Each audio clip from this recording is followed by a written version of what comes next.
Komið sælir áhorfendur góðir og verið velkomnir í frétt- og umræðuþáttinn 21 á mánudagskveldi. Akkurat það 10. desember komið núna, við ætlum að fjalla innanlandsflugið og hérna svokölluðu skosku leið, er það ekki? Já, skoska leiðin einfaldlega þannig að fólk utan landi í Skotlandi fær helmingsafslátt af flugi til höfuðborgarinnar 4 sinnum á ári og það talað að fara sömu leið hér á Íslandi. Ég ætla að fá hann Njál Trausta Friðbertsson, flugumferðarstjóra á Alþingi, þingmaður í Norðausturkjördæmi, til að ræða þessa deiglu sem innanlandsflugið á Íslandi og hverju þarf að breyta svo það nýtist betur. Við ætlum líka að tala hjúkrunarheimilin á Íslandi og þá óvissu sem að þau eru í. Það er búið að auka kröfurnar til þeirra og það fylgir ekki fjármagn.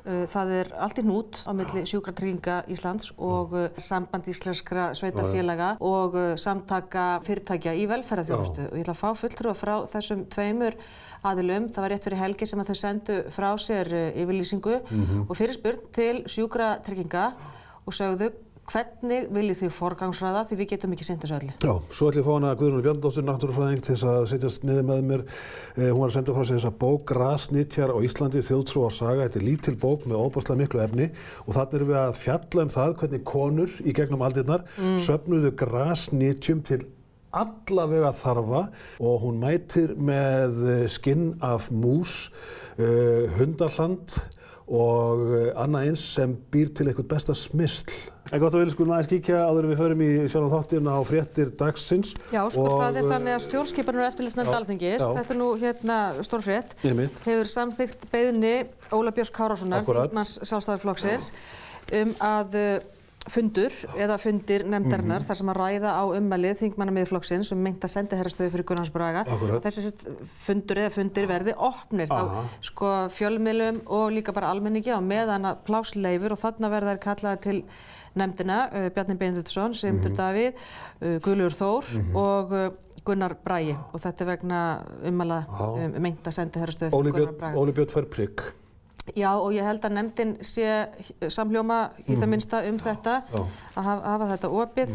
Við erum líka með frétt frá þinginu að núna ætla ég búið að sko virkja þessa siðanefnd sem að fer með þá málþingmanna. Og Birgir Ármannsson segir frá því hérna í Morgunblaðinu í dag að þetta kannski kveiki svona svolítið áhuga manna á að senda fleiri mál til siðanefndar. Nú verði svona þau ekki bara stærstu mál heldur líka jafnvel þau smæstu send til siðanefndar.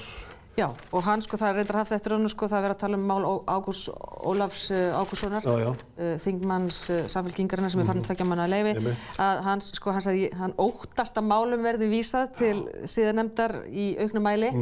Við sjáum bara hvernig það fer. Norna með þær? Ég veit ekki, það náttúrulega er alltaf þunn lína, það er alltaf lína sem að hægt að fara yfir. Og þá er spurning hvort menn sé að notfæra sér þetta pólitískt, koma höggi á andstæðinginn á næsta flokki. Ég skal ekki segja. Já, þetta er spurning.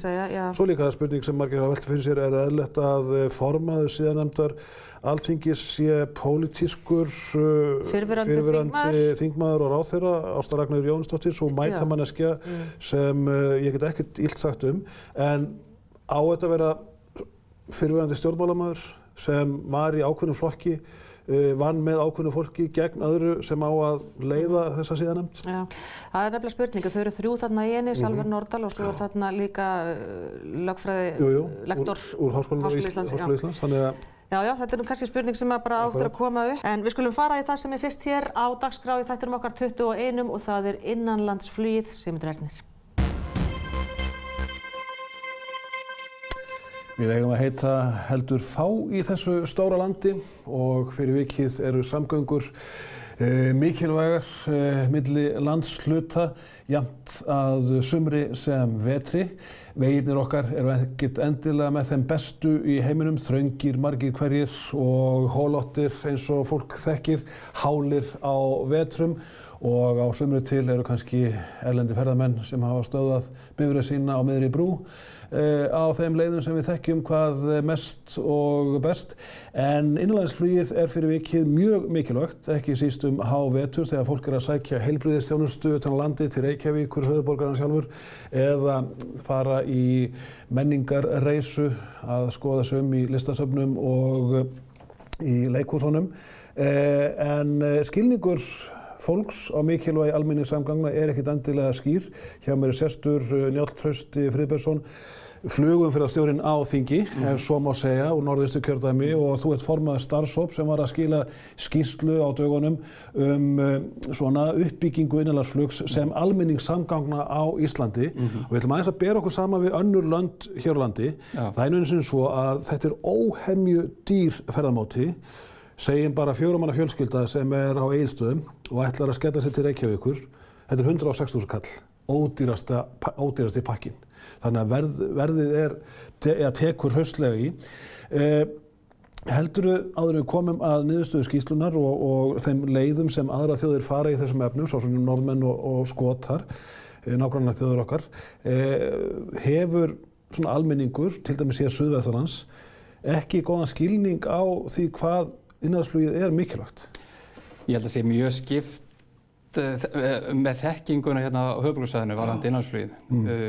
Þeir sem að tengjast landsbyggðinu, þeir náttúrulega þekkja þetta og hvernig staðan og hvað sem gríðarlega mikilvægt þessi tenging. En kannski þeir sem eru hérna hafa verið hérna bara á suðausturhorninu og hafa lítið tengsl við landsbyggðina, þeir kannski hafa síður svona skilning og þekkingu á hvernig þessu háttað í dag. Og yfirburður höfuðborgarinnar Njáll náttúrulega gríðarlega með alla þá þjónustu sem þar fyrir og það kannski mjög stór pólitísk ákvörðun að hafa hann alla á þessum eina stað, Landspítalann og öll listasöfnin, leikhúsin og miðstöð menntað sjálfsögðu ef út í það farið. Þannig að fólk þarf að sækja sér mjög mikla þjónustu hingað. Já, þetta náttúrulega bara ákvörðun stjórnvalda fyrir segjum einhverjum áratugum síðan að sem miðlæga þjónusta verði fyrst og fremst byggð upp hér og þetta kannski þróun bara allt frá Menntaskólanum og Dómkirkjunni síðan 1810 eða eitthvað það var að í 2 aldir þá þetta raunlega bara búið að vera stefna í landinu að hafa þetta miðlægt hér, helstu þjónustu. Sjúkrahúsið og eins og bendir á þá gríðarlega mikilvægt að hafa þetta aðgengi. Það ekki bara Landspítalanum, heldur bara sérfræðingur landsins og öllum geirum og þetta aðgengi.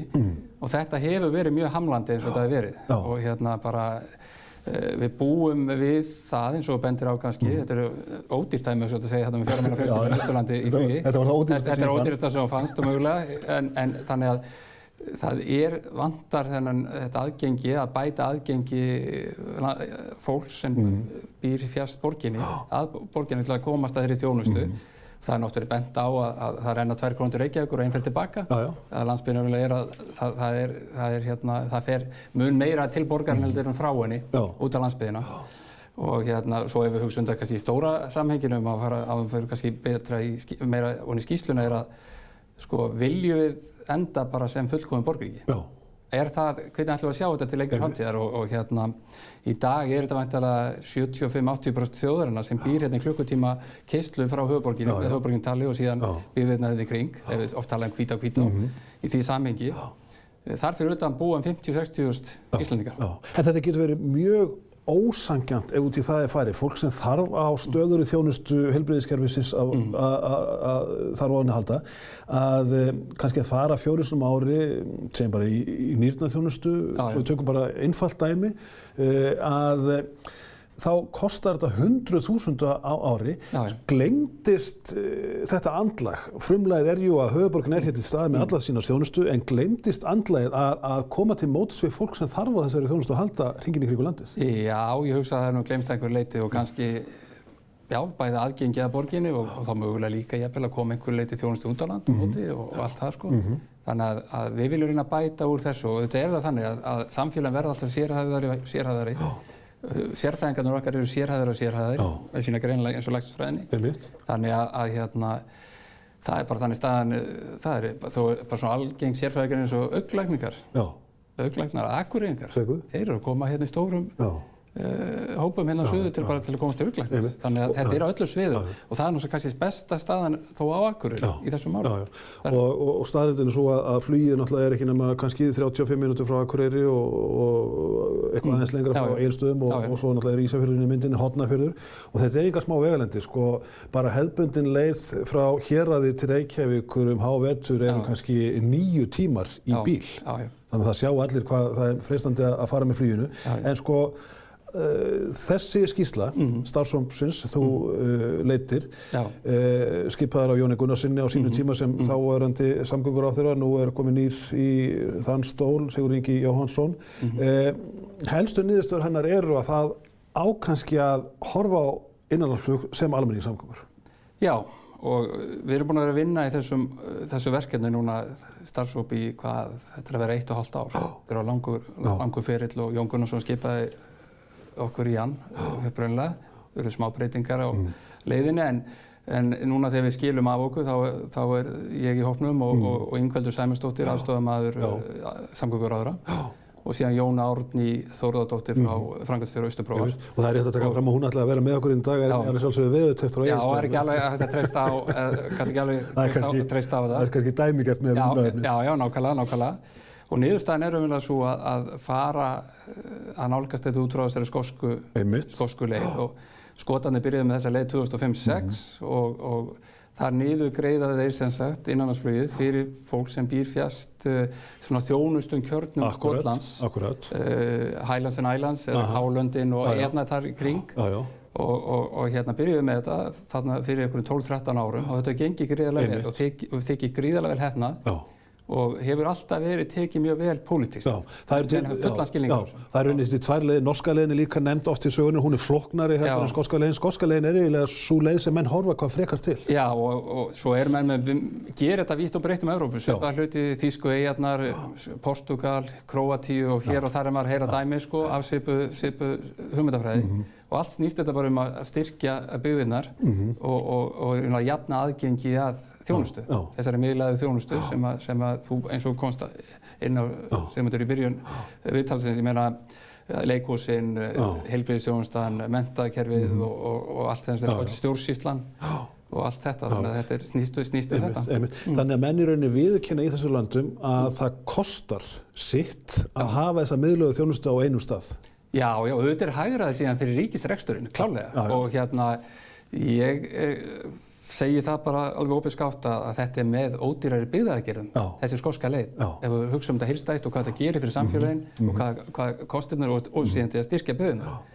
Auðvitað er landsbyggðin gríðarlega mikilvæg fyrir landið bara atvinnulega og skapa gjaldeyri og allt þetta efnahagslega. Við erum að tala 3 helstu stoðir atvinnulífsins, það er sjávarútvegur, landbúnaður og ferðaþjónusta. Já, sem kom allt inn á þetta og síðan bara þessi stóra spurning að við hugsaum til lengri framtíðar sem við kannski geta ræða beint í þessari skýrslu en bara hvert viljum við fara með þetta samfélag. Akkurat. Ég held að Ísland getur verið mjög fátækt land ef það er bara borgríki og með mistur víddir landsbyggðarinnar út. Þá held ég að við værum illa stödd hérna eftir einhver áratugi. Ég hef á tilfinningunni að það séu afskaplega fáir sem vilja sjá þá sviðsmynd í framtíðinni. Já. En skoska leiðin, tölum aðeins betur hann, hvernig virkar þetta í Skotlandi? Þar eru þeir sem sagt, menn skrá sig inn í kerfið, þeir sem íbúa sem sagt út á landsbyggðinni sem eiga þá lögheimili þar, að þeir geta skráð sig inn í kerfið í Skotlandi og þá virkar þannig að þú kaupir flug með hann. Og flugfélagið, flugrekandinn þá rukka síðan bara mánaðamótin eftir flugrekandinn rukka þá ríkið næstu mánaðamót fyrir þá restina þessi helmingi af fargjaldinu. Og þetta virka þá bara öllum fargjaldum, bara 50%, þannig að það hefur ekki áhrif. Síðan setjum við þarna inn, til þess að það veit ekki sem opna gátt eða opin tjekka, sitjandi í fjárlaganefnd og við erum líka aðeins hugsa út í það að læra aðeins á kerfið að þetta verði þá til að byrja með 4 ferðir á ári, 8 flugleikir. Þannig að við fáum svolítið tilfinningu hvað þetta þýðir í okkar kerfi. Já, það er það kásu. Já, það er sem sagt bara þessi skynsemi að reyna aðeins að átta sig, bara læra á kerfið. Þannig að svo spilum við kannski út frá því þá bara í framhaldinu. Eða ríkisvaldið. En þetta er sem sé, svo að við tökum af allan vafa, þetta er ekki fyrir Reykvíkinga til að fara út á land? Nei. Þetta er bara að jafna aðgengi og þannig er þetta allstaðar hugsað sem í þessu samhengi hlutana. Og það er bara, og það er þannig að kannski upplýsa að þessi 50-60.000 manns í einkaerindum sem er nú stærsti hlutin í innanlandsfluginu, er bara fólk í einkaerindum í innanlandsfluginu. þá helmingur farþeganna á landsbyggðinni og helmingurinn á höfuðborgarsvæðinu. Þó að það búi hér á suðausturhorninu hátt í 300.000 manns, þá eru hinir 50-60.000 á landsbyggðinni að fljúga jafn mikið og þannig að þeir eru að fljúga 5-6 sinnum oftar á ári heldur en höfuðborgarbúinn. Það nefnilega uppi mýta að sko innanlandsfluginu sé haldið uppi af sérfræðingamar sunnan, en þeir eru mjög miklu minnihluta. Þetta mestan part fólk að erindast til Reykjavík. Já, og síðan atvinnulífið. Skotska leiðin, hefur hún verið misnotuð að því leyti að sko hækka flugfélögin verði hjá sér? Þeir fylgdust með því, settu bara upp kerfi og fylgjast með, það bara nauðsynlegt og með fylgjast náttúrulega með bara verðlagningu. Og hugmyndin náttúrulega líka að þetta verði þá góðu hvati fyrir innlandsflugið ef þetta gengur allt eftir að það fljúi fleiri og það með þessi þetta betur bæta þjónustuna, vonandi tíðinni og þetta verði allt svona heilbrigðara vonandi. Hvað gerði þetta fyrir flugið í Skotlandi? Eldi þetta innanlandsflugið? Já, þetta eldi innanlandsflugið og það fór bara vaxandi eftir þetta og meira þess að var til samkeppni á ákveðnum flugleiðum sem hefur verið að koma frá síðustu árum. Þannig að þetta þykir gríðarlega vel heppnuð aðgerð í Skotlandi. Og á ráðstefnu fyrir árið síðan þá var þetta tekið einmitt fyrir, þá fengum við aðila sem sér þessi mál fyrir skotska heimastjórnina, hvað við kallum það. Og hún fór mjög fjálglega með þetta og fór allt í gegnum þetta og bara var mjög jákvæð fyrir og hvað þetta hefur gert raunlega fyrir Skotland. Og þannig að ég held að þetta sé bara mjög spennandi og þessu vel tekið og mér heyrist bara í pólitíkin almennt sé þessu mjög vel tekið. Ég held að skilningurinn sé nú mjög vaxandi á þessum málum og bara að jafna úr aðgengi þegna landsins að þjónustu. En þetta þá 50% af flugverði 4 sinum ári fyrir alla. Þetta skiptir ekki máli hvort þú ert að sækja heilbrigðisþjónustu, menningarþjónustu, menntaþjónustu eða hvað sem er. Og þú bara sækir þetta sem klárlega íbúi. Já, þú bara kaupir þinn miða af flugrekendum og hann síðan sækir þetta áfram. Menn sé bara skráðir inn í kerfið og skráðir á bakvið. Höfum við einhverja hugmynd hvað þetta kostar?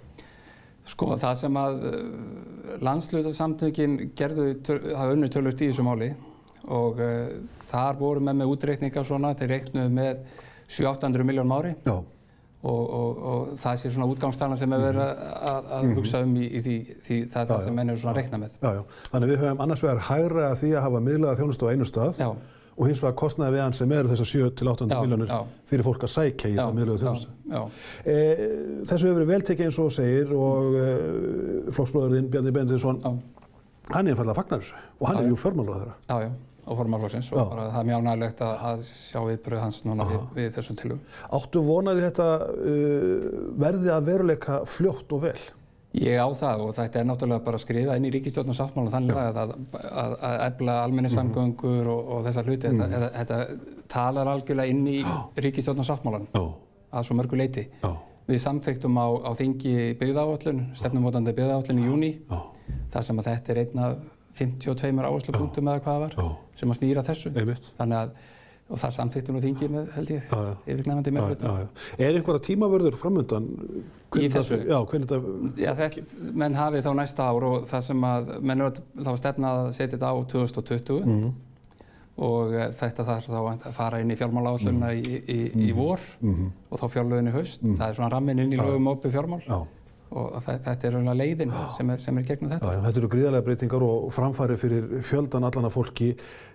Getur Njáll, þú sem flugafélagstjóri þekkir þetta eins og lóðanaður, getur þetta þýtt það að það verði hér fleiri flugvellir í starfsemi á næstu árum? Við sjáum Sauðárkrók vera að tikka inn, við sjáum Húsavík sömuleiðis vera að tikka inn, menn hafa nefnt Siglufjörð, Norðfjörð. Getur þetta þýtt það að flugvöllum í þjónustu, fullri eða hálfri þjónustu muni fjölga? Já, svo sem alltaf ekki kom með eitthvað spádóm það, en auðvitað getur þetta elt þá mögulega ákveðin svæði eins og segir Sauðárkrók, menn voru að fljúga, prófið það þarna síðasta vetur. Húsavík hefur verið að koma inn nokkuð sterkt síðustu ár, þetta er að byrja að fljúga þangað aftur. Og bæði ferðaþjónustan og síðan uppbyggingin á svæðinu, þannig að þetta eru gríðarlega bara spennandi að sjá þetta og þetta er þá bara allan hringinn, Bíldudalur, Ísafjörður, Gjögur, Akureyri, Grímsey, Húsavík, Þórsöf, Vopnafjörður, Egilsstaðir, Höfn og Vestmannaeyjar. Þannig að það er allt inni og þetta er mikið spenningur og maður fengið mikið viðbrögð bæði vestan og Vestmannaeyjum og alls það við þessum hugmyndum. Þannig að þetta bara mjög spennandi. Að lokum, ef við tökum flugið í heild sinni, þú þekkir þennan málaflokk mjög vel. Við horfum á gríðarlega aukningu í millilandaflugi til Íslands, svo skiptir tugum prósenta, ekki bara á 5 ára fresti heldur nánast á hverju ári og aukningin held ég hafi verið mest námið við 30% milli ári sem ævintýraleg fjölgun og við sjáum starfsemina suður með sjó á Miðnesheiði vaxa og dafna og þetta eiginlega bjargvættur þeirrar byggðar í atvinnulegu tilliti. Það kvarta margir aðrir. Það þarf að horfa betur til Reykjavíkurflugvallar sem varaflugvallar og sömulegis Akureyrar og Egilsstaða. En Isavia að margra mati sinnir þessu ekki sem skyldi. Þín sýn á þetta? Já, og þetta náttúrulega hinn hluti af skýrslunni. Þetta annars, þá ertu komin í annað mjög stórt málefni og annars í sömu skýrslunni eru 2 stór málefni, stórskaliðin og síðan bara uppbygging á flugvallakerfi landsins.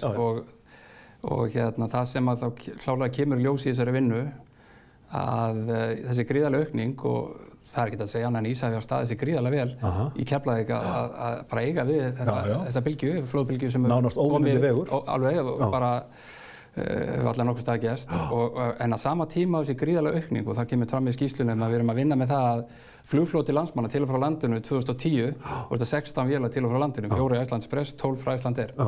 Á þessu ári þetta 55 vélar Icelandair og WOW. Þannig að þetta er meira en 3-faldast á þessum 8 árum. Þetta er ævintýrlegt. Þetta er ævintýrlegt og svo getum við talað allan íslenska flugreksturinn og takið langspjall það. En þetta er það ævintýrlegur vöxtur og kannski flugvélarnar sem eru komin eða þoturnar, farþegaþoturnar, 20-25 á dag, 2010 Eyjafjallagos árið. En núna á þessu ári þetta kannski að meðaltali 70-80 komur inn. En á sama tíma á þessi gríðarlega aukning hefur farið Keflavíkurflugvöll að þá hafa innviðir varaflugvallarna ekki byggst upp.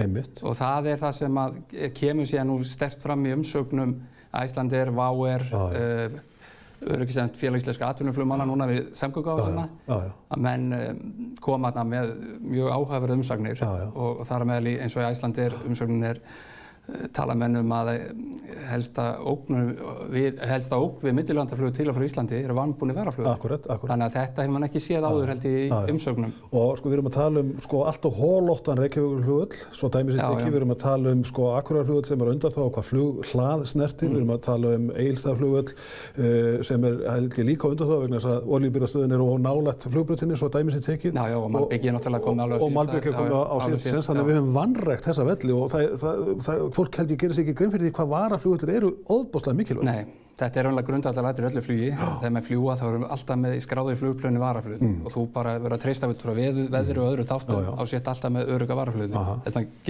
hefur Reykjavíkurflugvöllur ótrúlega gildi á góðviðristöðum sem varaflugvöllur bara út af það getur ýmislegt komið eins og við séð undanfara tilvik og kannski ekki tök á það að fara djúpt í núna. En þetta það verður rof og það kemur bara fram í skýrslunni áhugaverð efni það að 2011 þá hrynur fjárveitingarna hrynja til flugvallakerfis landsins. Þetta voru kannski 98 til 2017, erum við með þarna á verðlagi 2017. Fram til 2010 cirka, þá er þetta 1200-1300 milljónir ári. En síðustu 7-8 ári hefur þetta verið kannski 300. Það fer bara niður í ekki neitt nánast og á sama tíma verður til þessi gríðarlega skuld í viðhaldi þessara flugvalla. Þannig að nú erum við bara komin á stað að það er ekkert að búa við þetta og þannig að við komum ákveðnar tillögur í þá veru að setja alla þessa alþjóðaflugvölla til landsins, Keflavík, Reykjavík, Egilsstaði og Akureyri undir eitt kerfi í sameiginlegum kostnaðargrunni. Þannig bara eins og Keflavíkur í dag og það er að fara í uppbyggingu í gegnum efnahagsreikning Isavia. En við leggjum líka til að vera lögð á nýja leik það sem maður héti gamla daga varaflugvallagjald sem fór þá gegnum ríkissjóð sem þú vilt kannski ekki sjá í dag. Þannig að það verði þjónustugjöld, kannski 100-300 krónur í mestalagi á fluglegg sem farið beint inn í rekstur Isavia bara til þessar uppbyggingar fyrst og fremst, nýframkvæmd og viðhalds til að byggja upp kerfið. Og þar með í grunninn snýst það bara allt flugöryggi. Flugöryggi 1, 2 og 3. Og það er það sem við þurfum í þessu gríðarlega stóra og mikla máli að þróast hjá okkur flugið.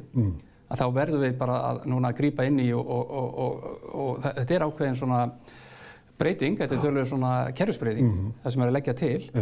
En ég held svona miðað við hvernig þetta þróast hjá okkur og hvaða aðstæður komnar upp, þá verðum við að grípa inn í ferlið og þetta leiðin sem við leggjum til þess. Njáll Trausti Friðbertsson, alþingismaður og formaður starfshóp eflingu innanlandsflugsins, bestu þakkir fyrir komuna og útskýra þetta fyrir okkur. En við fáum hérna nokkrar auglýsingar en að því loknu ætlar Linda Blöndal að setjast niður með góðu fólki að ræða vanda heimahjúkrunar og hjúkrunarheimila á landinu öllu.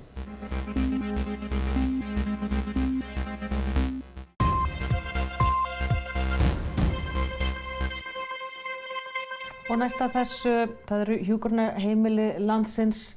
Ekki nægt fé til að reka hjúkrunarrými landsins við óbreyttar aðstæður án viðbótar fjármagns sem ekki þó að finna í fjárlagafrumvarpinu. Veruleikinn breyttur frá því sem var ef litið til dæmis til þess að fjölgað hefur geðhjúkrunarrýmum. Samkvæmt tölum Sjúkratrygginga þá eru 139 einstaklingar yngri en 67 ára á hjúkrunarheimilum landsins, 62 í sérstökum rýmum og 77 einstaklingar á landsvísu sem búa þá í almennum hjúkrunarrýmum landið. Veruleikinn breyttur að mörgu öðru leyti svo sem líka en þau eru sest hér hjá mér Valgerður Freyja Ágústsdóttir, sérfræðingur á hag- og upplýsingasviði hjá Sambandi íslenskra sveitarfélaga og Pétur Magnússon, stjórnarformaður samtaka fyrirtækja í velferðarþjónustu. Samtökjunarssambandið sendu rétt fyrir helgi frá sér yfirlýsingu til þá Sjúkratrygginga þar sem að þið krefjið Sjúkratryggingar Íslands að leggja til hvar skera eigi í þjónustunni. Hvað felst í þessu? Er forgangsröðunin ekki skýr af hálfu þá ríkisins? Nei, ég myndi nú segja að það væri ekki komin en forgangsröðun. Við stöndum frammi fyrir því að það í fjárlögum fyrir 2019 þá áfram aðhaldskrafa upp á 0,5% til þessa málefnasviðs. Og það alveg ljóst að við getum ekki skrifað undir framlengingu á rammasamningi hjúkrunarheimili nema að við fáum þá í raun og veru skýr svör frá ráðuneytinu eða Sjúkratryggingum hvaða þjónustuþætti eigi þá að draga úr eða sleppa. Það hér verður ríkisvaldið einfaldlega að axla ábyrgð og gefa út hreina línur það þannig að það sé hægt að framlengja þessum rammasamningi. Það eru auknar kröfur til hjúkrunarheimilanna þjónustustig og fleira. Hvað felst í þessum auknu kröfum sem þarf að kostnaða með þetta? Já, í rauninni byggjum við núna á samningi sem var gerður árið 2016 starfsemi hjúkrunarheimila sem hafði verið lengi í bígerð og tókst loksins að ná. Þannig að það að segja rammasamningu sem að Sjúkratryggingar gefa út, þannig að í rauninni öll hjúkrunarheimili landsins séu að starfa með sama hætti og veita sambærilega þjónustu. Þetta stærsti einstakur samningur sem Sjúkratryggingar gera? Já, hann upp á tæpa 30 milljarða á ári og í rauninni stærri heldur en nokkrir næstu samningar á eftir samanlagðir. En það sem hefur verið að gerast að samningurinn sem að renna út núna áramótin og í rauninni hefur lítið þarna gerst nema það að það búið að bæta inn auknum kröfum en jafnframt að lækka upphæðina raunvirði sem borguð fyrir þjónustuna og þar af leiðandi getum við ekki að óbreyttu skrifað undir samninga að slíku tagi og þess vegna höfum við í rauninni sagt að ef það á ekki að bæta inn fjármagni til að bæta við nýjum liðum heldur skera niður eins og því miður orðið í raunin eftir að fjárlög eru samþykkt síðastliðinn föstudag á Alþingi og þá höfum við einfaldlega sagt við stjórnvöld og Sjúkratryggingar þeirra fulltrúa að þá viljum við bara fá þau atriði sem við eigum að sleppa í núverandi þjónustu á hjúkrunarheimilum. Þetta eru samninganefndir sambandsins og samtakana sem sendu þetta frá sér. Það eru samningar sem í gangi en er það bara siglt í strand?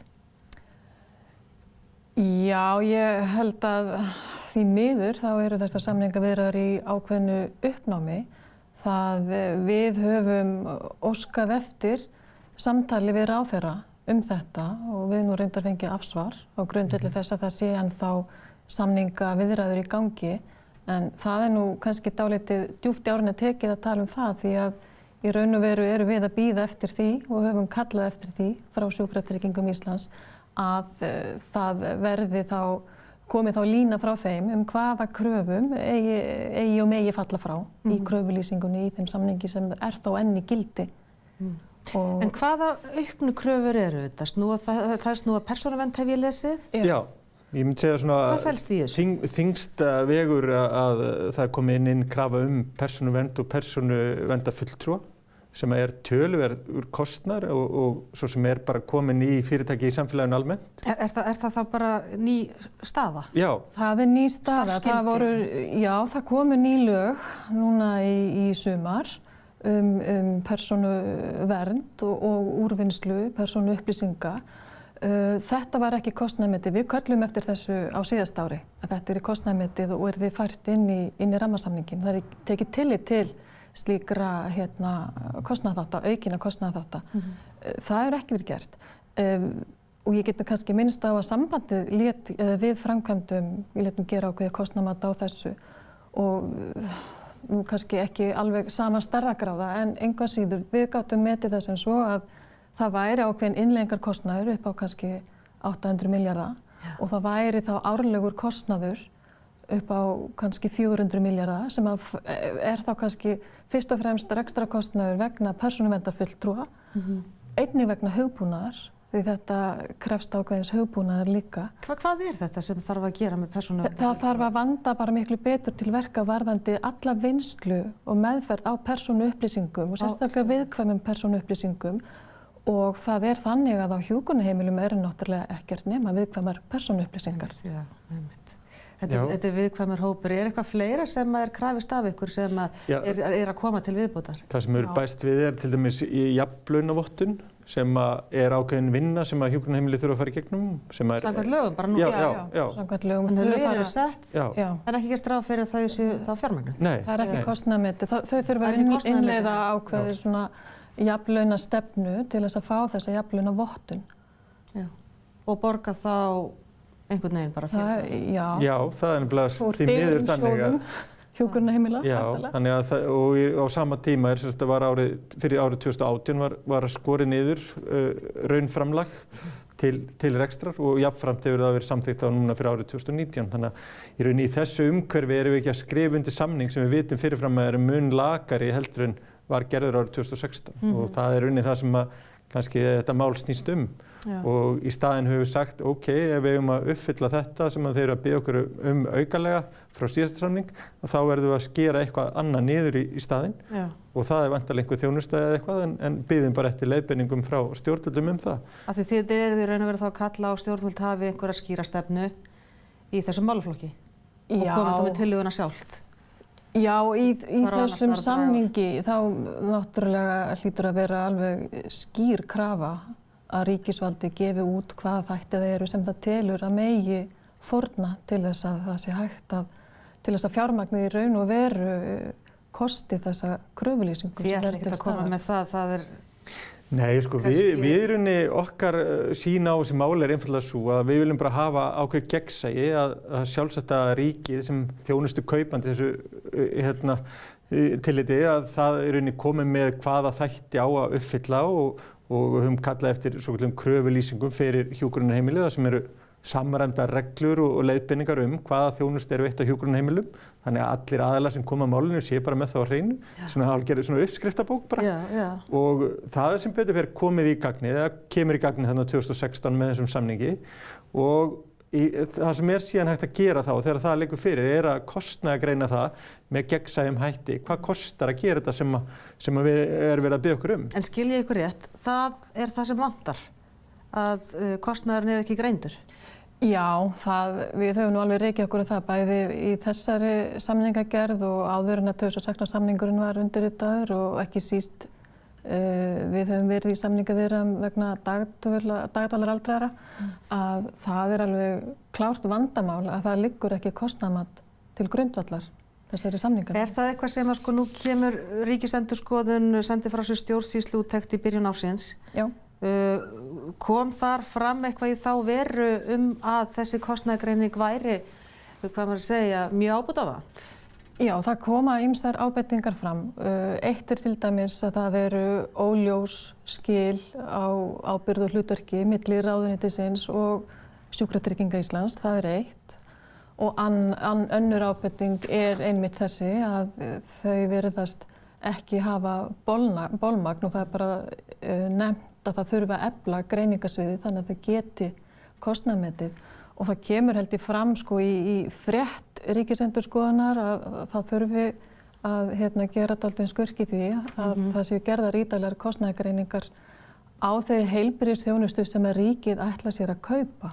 En ekki líka verið að benda á að skoða dæmi að velferðarráðuneytið sé að gera samninga án aðkomu sjúkratrygginga? Í þessari skýrslu þá er það nefnt. Ég þekki það ekki. Nei. En við könnumst alveg við þetta að það vanti kostnaðarmat. Í rauninni sko, já. En við vitum ekkert hvað við erum að sko, nei, hvað þjónustan kostar í rauninni. Þetta er rauninni það sem ég ætla að segja, sko, það er gríðarlega mikilvægt bara frá samfélagslegu sjónarhorni að það séu gerðar nákvæmar kostnaðargreiningar á svona þjónustu. Það er að segja, ríki sem verkkaupi segir hvað á að gera, ef við tökum hjúkrunarheimili eða dagdvali sem dæmi, þá leggur það fram þessar kröfulýsingar eða uppskriftabók hvað á að gera þarna og þá er til dæmis auðvelt að fá til dæmis óháðan aðila, þriðja aðila til að gera bara greiningu, hvað kostar þetta sem er að biðja ef á að reka starfsemi undir og uppfylla alla þessi liði og þá liggur fyrir gegnsæ kostnaðargreining eins og við köllum alltaf eftir og þá er það væntanlega verðið sem ríkið þarf að borga. En þegar þetta hefur verið gert í þau fáu skipti, þegar þetta hefur gert af þriðja aðila vandar greiningar, þá vantar yfirleitt sko 20% í greiðslunar miðað við kröfurnar. Já, einmitt þetta er svona einhver sem er að selja þjónustu sína, hann sko, þú kaupir annað þjónustu og þú færð ekki svör hvað það kosta. Nei. Og þetta er líka auðvitað mikilvægt sko frá hinni liðinni að það gæti verið hugsanlega að ríki verið að borga allt of mikið fyrir þessa þjónustu. Já, það er það sem að Ríkisendurskoðun er það ekki líka að benda? Já, hún er að benda á að til þess að sjúkratryggingar eða markmið laga með sjúkratryggingum Íslands nái fram að ganga, þá verði að tryggja að stofnunin geti gert slíkar greiningar. Við verðum bara að vita hvað hlutinni kosta. Við verðum að geta kostnaðarmetið og þarf að greina þá heilbrigðisþjónustu sem að ríkisvaldið vill kaupa. Já. Í rauninni snýst þetta allt að ná í rauninni fram hámarksþjónustu og hámarksgæðum út úr þessum peningum sem skammtar í þetta og þetta er mikilvægur hluti í því. Já. Og það er náttúrulega það sem allir vilja að fá að efla lífsgæði fólks og aldraðra sem eru kannski þessu tilfelli aðal hópurinn sem er að ræða fá rauninni sem mest út úr fjármagninu. En sko ég langar að nefna það kannski sérstaklega við því Pétur að það er hópurinn sem er inn á hjúkrunarheimilum, það eru breyttir tímar. Þarna er eins og ég sagði í byrjun, það eru 139 einstaklingar yngri en 67 ára á þessum heimilum samkvæmt bara sjúkratryggingum. Já, þeir eru meira sér að reynda fleiri. Og þeir eru meira sér fleiri en þetta, já. Síðan er það að fá kannski eldra fólk inn í verra ástandi en áður. Já, sko það sem hefur gerst á síðustu árum er að svona einn hefðbundni íbúi hjúkrunarheimilis að hann rauninni þarf miklu meiri aðstoð núna heldur en fyrir kannski 5 til 10 árum. Og þannig að það er að vera mikla breytingar á starfsemi hjúkrunarheimila sem miða að því að auðvitað snýst þjónustan að miða og mæta þörfum og óskum þeirra íbúa sem þar eru. Og þetta hefur bara breyst rosalega, sérstaklega í ljósi þess að hjúkrunarrýmum hefur ekki fjölgað í sama magni og öldruðum hefur fjölgað. Þannig að það eru alltaf fleiri og fleiri hvert laust rými ef við getum nota þá samlíkingu. Sko. Og þar að leiðandi er nú sem betur fyrir að sá sem er í mestir þörfinni fær það lausa rými sem er í boði og það þýðir það að hins vegar að sá sem kemur nýr inn á hjúkrunarheimili hann er yfirleitt í mjög miklu þjónustuþörf og svona hefur þetta verið í nokkur ár og rauninni versna bara smá saman og það var bara síðast í gær í fréttum frá Landspítalanum að það er rauninni aldrei beðið fleiri þar eftir hjúkrunarrými heldur en bara akkurat þessa dagana. Og það er alveg bein tenging á milli að því minni þjónustu sem hægt er að veita inn á hjúkrunarheimilum því verri verður vandinn inn á Landspítalanum. Þetta hangir svolítið saman og þetta er kannski líka það sem við höfum haft áhyggjur af þetta sem við höfum kannski bara farið að nefna sé svona almennt áhugaleysi ríkisvaldsins á öldrunarþjónustu. Það skortir algjörlega alla stefnumótun í þessum málaflokki því að hjúkrunarheimilin eru svona þyngsta úrræðið og það er kannski það úrræði sem við viljum kannski síst að fólk þurfi og á meðan við erum með það er svona allavega í orði svo stefna eða hugmynd hér á landi að það að styðja aldraða við að búa í heimahúsi eins lengi og kostur er að þá bara langar mig að benda á það var ágætt skýrsla sem að KPMG gerði fyrir embætti landlæknis núna í vor RÆ-mælitakið, það er í raun og veru að mæla hjúkrunarþyngd og það er ákveðin grundvöllur fyrir hluta fjármögnun hjúkrunarheimilina. Og hjúkrunarþyngd þýðir hve mikil þörfin er? Hve mikil þörfin er fyrir hvern íbúa. Hvað þarf í rauninni mikla þjónustu? Og þar í raun og veru gagnrýnt að það sé vanti, það skorti á þessa stefnumótun í málaflokknum og þetta sé svolítið ekki hugsað heildstætt. En það er líka talað að það sé forvitnilegt að sjá það að þrátt fyrir þessar yfirlýsingar að styðja við fólk að búa eins lengi í heimahúsum hægt sem myndi þá, ef það væri í alvörinu setja meiri peningur þá myndi það létta á þessu þyngsta úrræði, að þá erum við samt að veita, og þeir skoðu það bara í OECD-tölum, framlög ríkisins til heimahjúkrunar sem hlutfall af vergri landsframleiðslu 0,1%, meðan það er 1,2% í Noregi, 1,5% í Danmörku, þannig að fjármögninni segir allt aðra hluti og það heldur kannski einn megin vandinn þegar við erum að setja einhvers konar stefnu eða svona yfirlýsingar. Ef að fjármagni fylgir ekki með, þá er það afskaplega verðlaus stefna. Já, verðlaus stefna. Hún mun ekki koma til framkvæmda. Við fengum þetta einmitt beint í það var nú dæmi hérna ekki fyrir löngu síðan þar sem mitt háöldruð kona þurfti að sofa inn á klósetti á Landspítalanum og aðstandandi vakti athygli á því og svona og svar Landspítalans var einfalt. Við erum með fólk sem kemst hvergi, fráflæðisvandi heitir þetta nú að tæknimáli, en og þá teppast rúmin og ekki fólki að sakast náttúrulega, en þetta hangir allt saman. Þetta hangir allt saman og við verðum í alvörinni að fara að huga að þessu og það er auðvitað þannig að þrátt fyrir að við myndum vilja sjá meiri kannski hugsun í svona heildstæða nálgun frá A til Ö með þessa þjónustu fyrir aldraða, að þá er það nú samt þannig að eins og Pétur kom inn á áðan bara varðandi fjölgun aldraðra að samkvæmt mannfjöldaspá Hagstofunnar þá er reiknað með því að árið 2065 þá verði 250% fjölgun á fjölda 80 ára og eldri. Já. Og það sem er líka annað í þessu sem við verðum líka að taka tillit til eðlilega er að kynslóður í dag og það er kynslóður sem munu fara á þennan aldur í framtíðinni, þetta eru miklu kröfuharðari kynslóður heldur en hafa verið. Það munu gera skýra kröfur aukin lífsgæði, eðlilega. Þess vegna er skrítið að við séum ekki byrjuð að hugsa almennilega fyrir þessu og séum bara ekkert að sinna þessu nægilega vel. Nei, og maður kannski bæta við þetta að í rauninni segjum við í öldrunarþjónustunni að svona til einföldunar að í rauninni þjónustuþegum öldrunarþjónustu fjölgar 2–3% á hverju einasta ári og hefur verið að gera síðustu ári og mun halda áfram. Þannig að ef ekkert sérstakt er gert á einu ári þá safnast þetta upp og þegar að líða svona mörg ár eins og hefur kannski verið undanfarin 10–12 ár þar sem að lítið hefur verið bætt í, ég verð bara að segja það eins og þá koma svona fréttir eins og að koma Landspítalinn núna ekkert óvart og þetta að koma bara upp á hverju ári. Já, og þá munum þeim sögum fjölga. Já, því miður. Og það er heldur ekki nóg að bæta í aukin hjúkrunarrými og byggja upp hjúkrunarheimili ef það er síðan ekki til að reka þau. Við erum með nýtt hjúkrunarheimili sem held ég alveg tilbúið hérna á Seltjarnarnesi. Síðast þegar ég vissi þá var ekki komin að rekstraraðili að því og það er kannski að kenna erfiðu rekstrarumhverfi. Já. Það er núningur eitthvað á milli sveitarfélags og ríkisins. Síðast því ég las. En svo þarf líka að manna þessi hjúkrunarheimili þannig að það er enn eitt En það var mjög gott að fá okkur hingað til að glöggva okkur á þessu, á stöðunni og væntanlega verðum við öll öldruð og þurfum að fá einhvers konar hjálp á þjónustu, gleymum því ekki. En Valgerður Freyja Ágústsdóttir, sérfræðingur á hag- og upplýsingasviði hjá Sambandi íslenskra sveitarfélaga og Pétur Magnússon, stjórnarformaður samtaka fyrirtækja í velferðarþjónustu. Takk fyrir að koma hingað í 21. Kæra þakkir sömuleiðis. Það var stutt í auglýsingar og svo í allt annað og svolítið óvenjulegt sem þið viljið ekki missa af.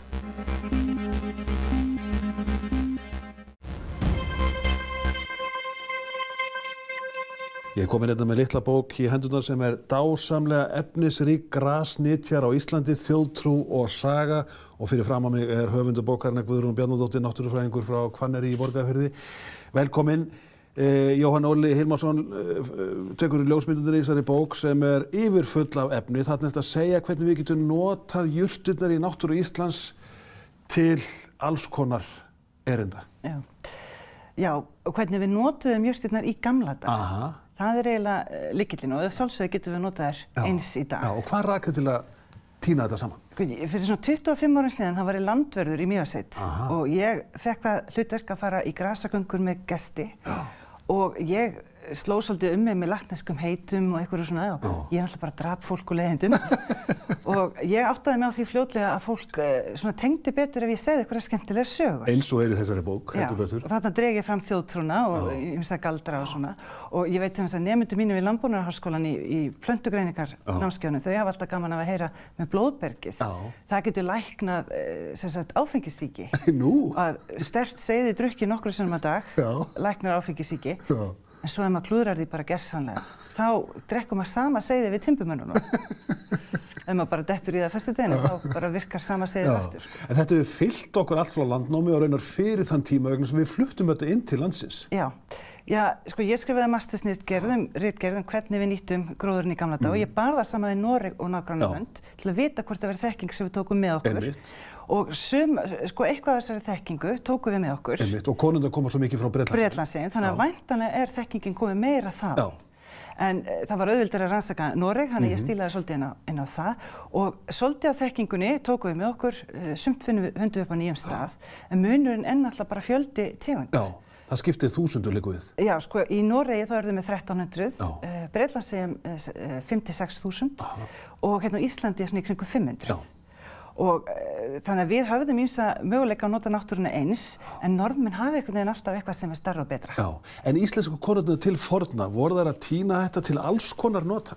Já, þetta var notað náttúrulega sem matur, eins og fjallagrösin voru notað til matar, svo var notað til litunar, eins og hérna litunarskófin, og fífan var notað til að spinna kveiki í lýsislampana.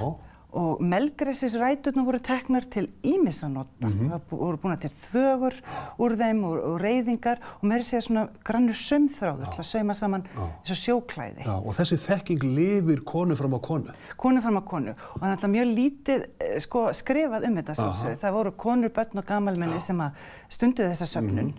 En kallarnir skrifuðu söguna. Já, sjálfsögðu. Og svo náttúrulega bara gat í heimildabrunninum við höfum við getum skoðað eitthvað í Íslendingasögunum og gömlu lögbókunum, en svo bara meira og minna lítið af upplýsingum fram á upplýsingaöldinni. Og þessar grasnytjar hafa Guðrún kannski haldið lífinu í þjóðinni?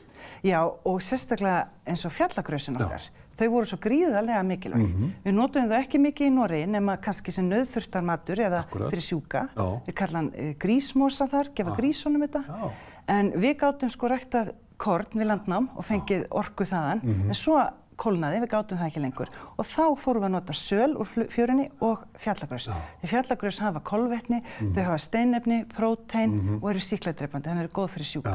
Og ég held að búseta hefði bara varla geta haldist við hérna á þessum erfiðu tímum ef við hefðum ekki haft fjallagrös. Þetta örugglega það sem myndi vera kallað í dag ofurfæða.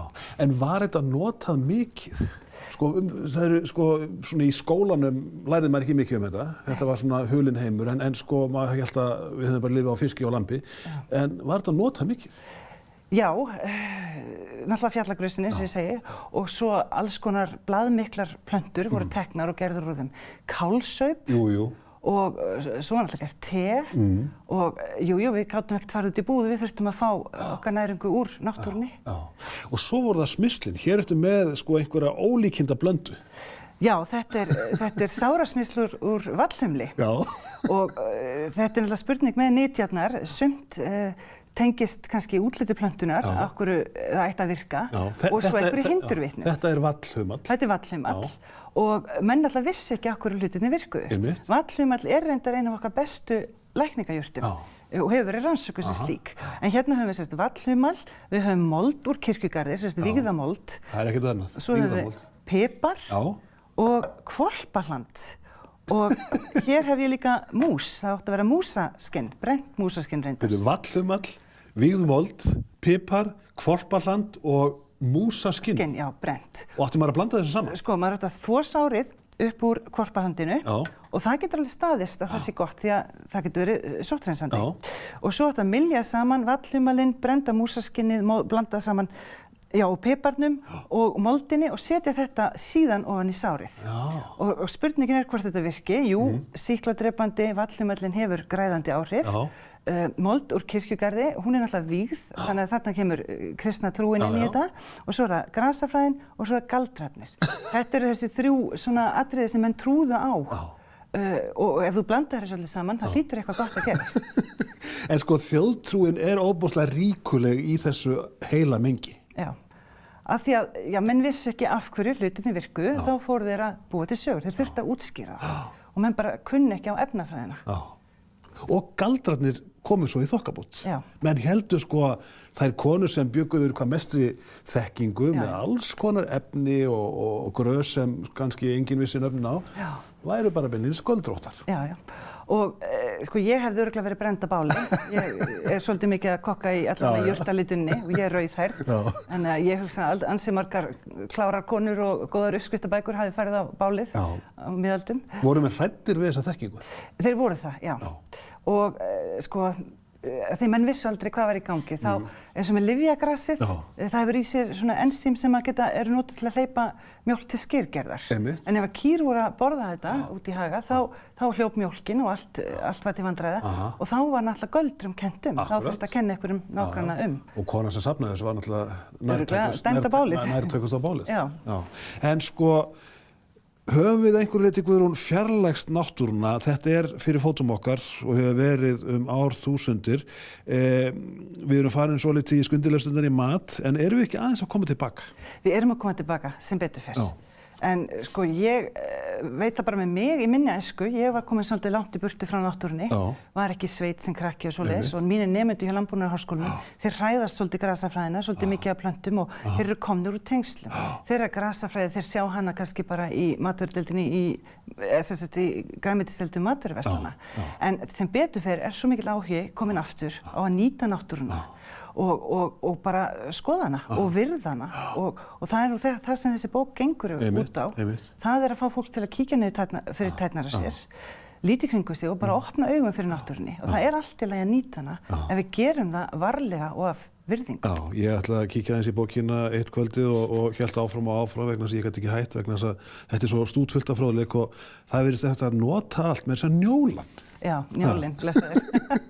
Já, hann hefur til dæmis í sig, hefur C-vítamín og hann snemsprottinn, þannig að hann var alltaf tekinn mjög snemma og settur í pott og soðinn og það var gert úr þessu kálsaup, allar svona blaðmiklar snemsprottnar jurtir voru bara settar í pott. Svo var lit úr honum, úr blöðunum.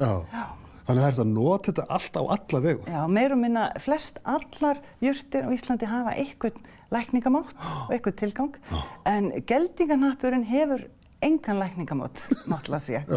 En það hægt að nota ræturnar til matar. Þær voru notaðar í harðindum og kölluðust þá harðarsæjur. Og svo gleymum við einu að það hægt að nota þetta til þess að lita lopan. Jú, akkurat. Jurtalitu, menn náttúrulega fengu ekki gerviliti, þú þurftir að fá liti úr náttúrunni og ég held til dæmis við landnám þá voru við mjög litskúðu því að menn voru að flytja inn lituð klæði en svo voru sko þrælar og vinnufólk hugsanlega bara í sauðalitunum það var enginn ekki þessi tíma eða eldi við því að litun í þau svo förum við, sko við erum litskúðu fáum liti frá útlöndum svo förum við inn í svolítið myrkar miðaldir eftir að við göngum Noregskonungi á hönd þá hættum við að fara erlendis að kaupa litklæðin okkar litum einfalda liti úr okkar náttúru og eiginlega líklega bara mest lítið, við hefum bara ekki eldi við en lituðum mikið svart, þannig að þetta tímabil litleysis. Svo verðum við aftur litskrúðu þegar við fyrir að flytja inn á 18. öld erlend litarefni og aðeins að lifna við. Og viðtökurnar við þessari bók eru góðar? Það eru góðar og þessi bók henta nefnilega öllum. Eldra fólk hefur rosalega gaman af henni, tengir svolítið vel við þetta og þetta bók fyrir bara foreldra til að lesa og ræða við börnin sín. Og fjallafólkið. Og fjallafólkið taka með sér í sumarbústaðinu og fjöll og skoða. Til hamingju með þetta verk. Takk. Nauðsynlegt og mikilvægt og gott að fá þessa bók til þess að fræðast náttúruna sem bjargaði okkur öldum saman og svo sem bjargaði okkur fyrir 10 árum þegar að ferðaiðnaðurinn var ekki mikill en orðinn svo mikill núna að það fer að tala ferðamannamengun en náttúran hér í öllu sínu veldi mikilfengleg og notaleg grasnýtt hér á Íslandi. Þá fer þessum þætti að ljúka. Já, þökkum kærlega fyrir þessa konu sem að sýndi okkur hluti sem að okkur hafði ekki órar fyrir að vera hægt að gera. Sérðu, þetta er göldrótt, en við þökkum fyrir okkur í dag. Takk fyrir að horfa og verið þið sæl.